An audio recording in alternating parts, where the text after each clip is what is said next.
देखिए बाबू, आज हम लोग नया टॉपिक पढ़ेंगे, refraction through the glass slab and lateral shift. Refraction through the glass slab and lateral shift. कांच की पट्टिका से अपवर्तन तथा पार्श्विक विस्थापन। तो मोटा मोटी कहिए, हम लोग कांच के स्लैब से प्रकाश का अपवर्तन किस तरह होता है उसके बारे में आप लोगों को बताया जाएगा। हम आशा करते हैं कि अगला टॉपिक प्रकाश माने क्रांति कोण और प्रकाश का पूर्ण आंतरिक परावर्तन आप लोग पढ़ चुके हैं। उस सारी बातें आपको हर चीज समझ में आ गया होगा और ये हम आगे वाला ये टॉपिक पढ़ा जाएगा। और देखिए, इसमें कांच की आयताकार पट्टिका ए बी सी डी क्या है, कांच की एक आयताकार पट्टिका है। ये BC बराबर D क्या है, इसकी चौड़ाई है। अब देखो, पहले ऊपर हवा है और नीचे कांच है। अब देखिए, प्रकाश की किरण PO कहां से चल रही है? हवा माध्यम। प्रकाश की किरण PO हवा माध्यम से चलकर कांच के अंदर OQ दिशा में अपवर्तित होती है और बाहर की ओर QR दिशा में निर्गत होती है। तो सबसे पहले प्रकाश की किरण कैसे चलेगी? हवा से कांच में चलेगी और कांच से फिर कहां प्रवेश करेगी? हवा में प्रवेश करेगी। तो यहां पर फिर समझिए, प्रकाश की किरण PO आपतन के कोण I पर आपतित होती है और कांच के अंदर OQ दिशा में अपवर्तन के कोण R पर अपवर्तित होती है। किस पर अपवर्तित होती है? अपवर्तन के कोण R पर आपतित होती है और फिर वहां से किरण, कहने का मतलब कांच और फिर क्या है, बाहर निकलती है। क्या है? हवा। बाहर निकलती है तो क्या है? हवा, एयर। अब दूसरी स्थिति में प्रकाश की किरण कांच से कहां पर प्रवेश करेगी? हवा में प्रवेश करेगी। यहां पर अपवर्तन का कोण R है, तो ये और ये दोनों अभिलंब है, ये दोनों समानांतर रेखाएं होती है। तो R बराबर ये R, एकांतर कोण क्या होते हैं? बराबर होते हैं। इस तल के लिए आपतन कोण I है और अपवर्तन का कोण क्या है? R है। जब प्रकाश की किरण कांच से फिर हवा में जाएगी तो फिर यहाँ पर आपतन कोण R हो जाएगा। क्या होगा? आपतन का कोण R हो जाएगा। क्या होगा? आपतन का कोण R हो जाएगा और QR दिशा में अपवर्तन के कोण I दिशा में क्या होती है? अपवर्तित होती है। क्या होती है? अपवर्तन के कोण I है। इस फेस के लिए आपतन का कोण I है, अपवर्तन के कोण R है। इस तल के लिए आपतन का कोण R है और अपवर्तन का कोण क्या है? I है। इतना तक क्लियर हो गया। अब हम क्या करते हैं, PO रेखा को उसके सीध में आगे की ओर क्या करते हैं? बढ़ाते हैं। क्या करते हैं? आगे की ओर बढ़ाते हैं और Q से Q1 क्या करते हैं? लंब डाल देते हैं। और Q1 की दूरी कितना है? Q1 की दूरी कितना है? D। Q1 बराबर D। तब कहने का मतलब आपतित किरण और अपवर्तित किरण, ये आपतित किरण है जिसको आगे की तरफ बढ़ा दिए हैं, वो क्या है बाबू? आपतित किरण है। तो Q से Q1 आपतित किरण के बढ़ाए गए हिस्से पर जब लंब डालते हैं तो यह जो किरण है आपतित किरण से बाहर निकलने वाली निर्गत किरण कितने दूरी से बिछड़ जाती है? D दूरी से। इसे D को हम क्या कहते हैं? पार्श्विक। पार्श्विक का मतलब होता है बगल, जो बगल में ये मूल किरण से ये कितना दूरी पर है, ये d दूरी पर है, इसलिए d दूरी को हम क्या कहते हैं, पार्श्विक विस्थापन कहते हैं। क्या कहते हैं, पार्श्विक विस्थापन कहते हैं। तब हम आगे की तरफ बढ़ेंगे, तो ये पार्श्विक विस्थापन हो गया, तब हम आगे की तरफ बढ़ेंगे। देखो कैसे, अब यहां पर थोड़ा सा देखिए, अब यहां से हवा से, चूंकि ओ बिंदु पर क्या है, ओ बिंदु पर प्रकाश हवा से कांच में प्रवेश करती है। कहां से प्रवेश करती है, हवा से कांच में प्रवेश करती है। तो हवा से कांच में प्रवेश करेगी तो किसका अपवर्तनांक निकलेगा, कांच का, लेकिन किसके रिस्पेक्ट में निकलेगा, हवा के रिस्पेक्ट में। इसलिए क्या होगा, हवा के सापेक्ष कांच का अपवर्तनांक ए म्यू जी, क्योंकि हवा ऊपर है इसलिए ए ऊपर हो जाए और जी उसका क्या है, नीचे है, इसका मान क्या हो गया, ए म्यू जी। इसका मतलब हो गया हवा के सापेक्ष कांच का अपवर्तनांक, तो कितना हो गया, साइन आई बटा में कितना हो गया, साइन आई। आपतन कोण आई और अपवर्तन कोण आर के क्या होता है, अनुपात के बराबर होता है। क्या होता है, अनुपात के बराबर होता है। अब देखिए क्या करेंगे, अब यहां पर कहां प्रवेश करेगी, कांच से हवा में। कहां प्रवेश करेगी, कांच से हवा में, और प्रकाश की किरण देखो यहां पर कांच से हवा में जाएगी, तो चूंकि Q बिंदु पर प्रकाश कांच से हवा में प्रवेश करती है, इसलिए कांच के सापेक्ष हवा का अपवर्तनांक G म्यू A बराबर कितना होगा, साइन आर बटा में साइन आई डैश। यहाँ पर आपतन कोण, जैसे ये आपतन कोण सबसे पहले था, यहाँ हवा था और यहाँ कांच, यहाँ इसमें से इसमें जाएगा तो क्या कांच होगा, और सेकंड में क्या होगा, हवा।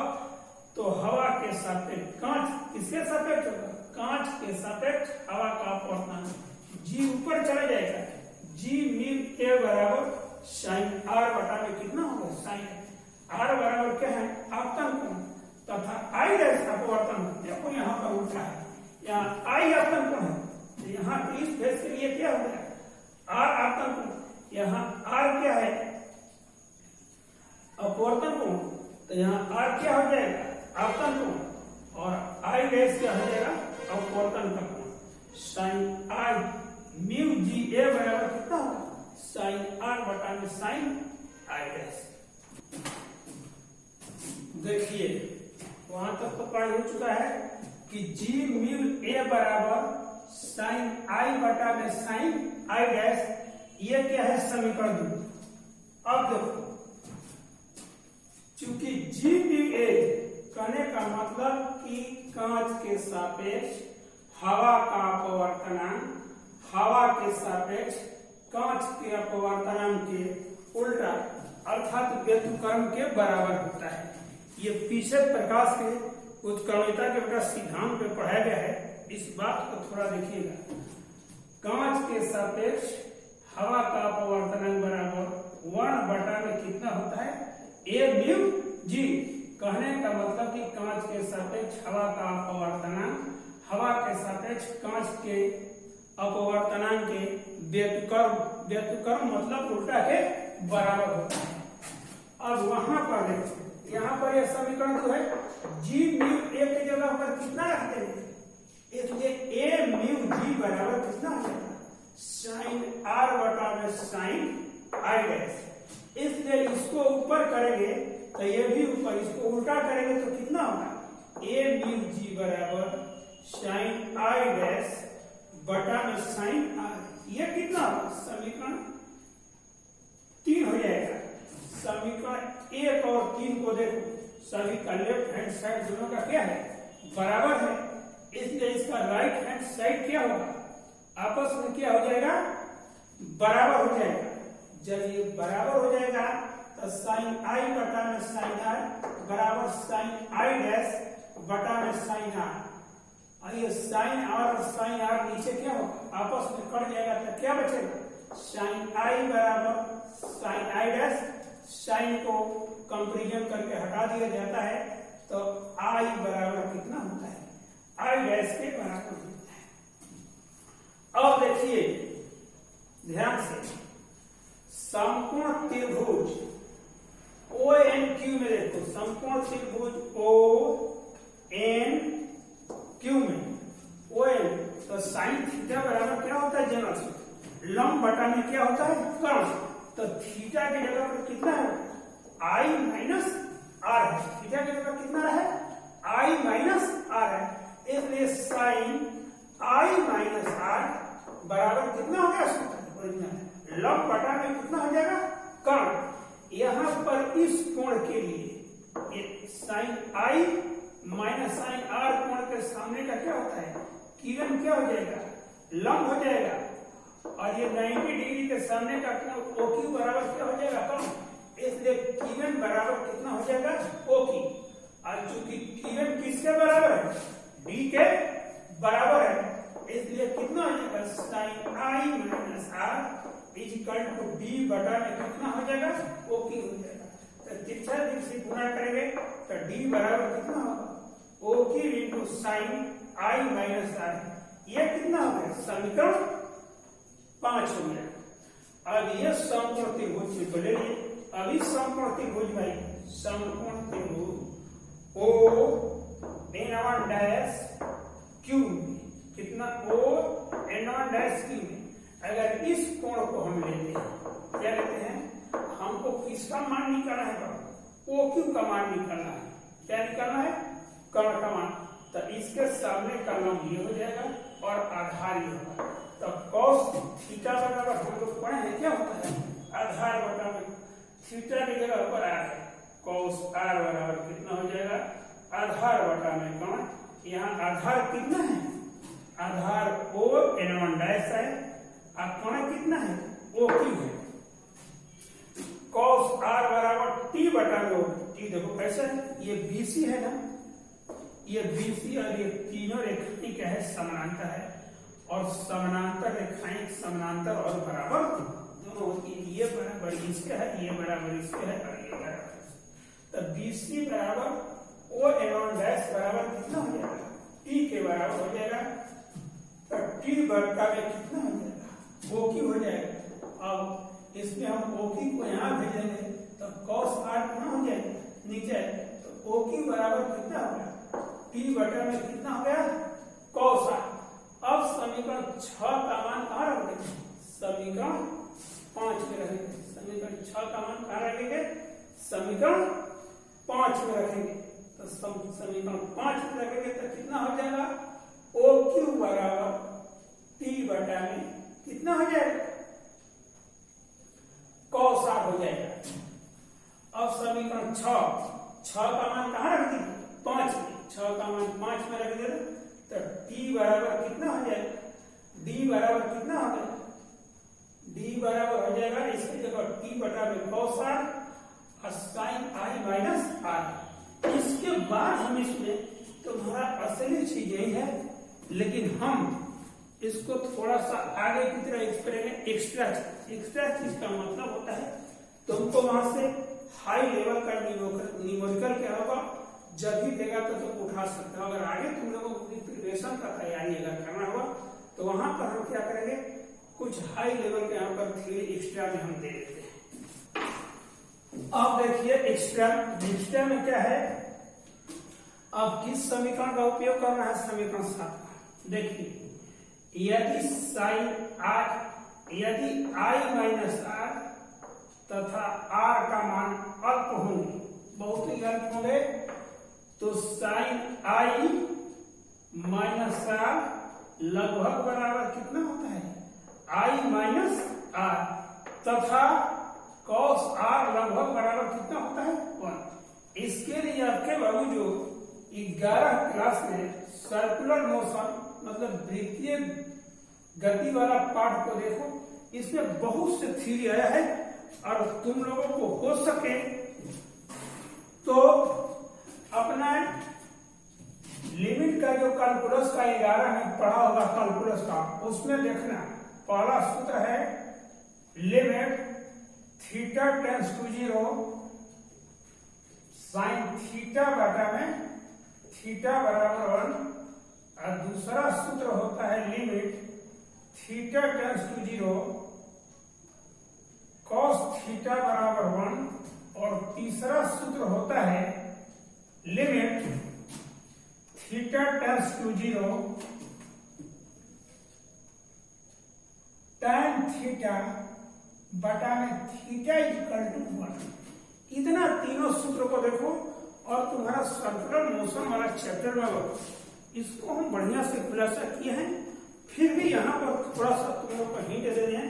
इसी सूत्र के आधार पर इसको निकाला जाता है साइन आई माइनस आर लगभग बराबर आई माइनस आर तथा कॉस आर बराबर कितना होता है 1 के बराबर। तो इतना जब हो गया तो समीकरण 7 में पहुंचेंगे तो टी बटा में जहां कॉस आर है उसमें कितना हो जाएगा 1 हो जाएगा। यहाँ जहां साइन आई माइनस आर है वहां केवल कितना होगा आई माइनस आर। इसलिए डी बराबर कितना होगा टी इंटू आई माइनस कितना हो गया आर। ये समीकरण 8। अगर इस पर भी तुमको न्यूमेरिकल देता है तो उस सवाल पर इस तरह के पार्श्विक विस्थापन को किया जाता है निकाला।